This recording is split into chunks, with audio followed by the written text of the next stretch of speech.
Knowledge, they say, is power. It is furtherance of this lofty idea that the Islamic Family Foundation recently organized a 2-day Halal Certification training program. The event, which was designed to keep the participants abreast of development in the global halal business environment, was held in conjunction with two of its key partners, LCM Consulting and the Nigerian Export Promotion Council. We know that people, hijab is part of Islamic culture and the compulsory one. And there are many of our fashion designers here who know how to sew hijab very well, which can be exported. Though most times when people go to Saudi Arabia, they bring some stuff that at times they don't meet the Islamic standard. They are not thick, they are transparent, but yet people buy it because it's from Saudi, That combination is there. On hand to take the participants through the basic rudiment of the ethical underpinning of the halal market team leader, LCM Consulting, Mohammed Shoaib Lawal. Sanitation and all equipment for halal products must be clean per visual inspection, validated by analytical methods. It's not just you to say this halal.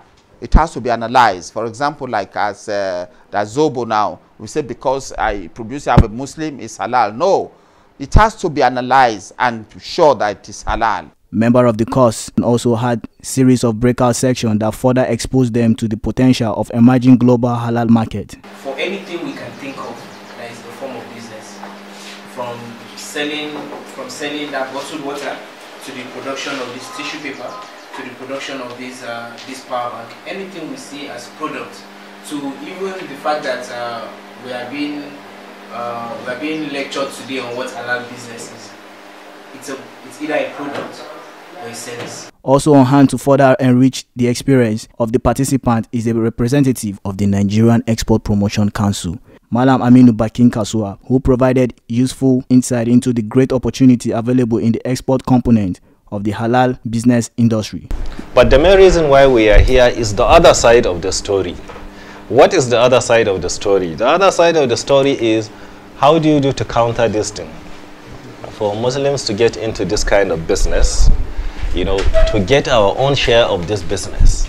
When you combine the services, which they have mentioned, that group that they are giving the trends, they have talked about the services and the products in halal business. It's around $5 trillion. But what is the share of Nigeria in that business? Indeed, the course was quite a fulfilling experience for the trainee, as it further reinforced the quest of IFF as a promoter halal certification initiative. Mohammed Ismail, iMedia TV.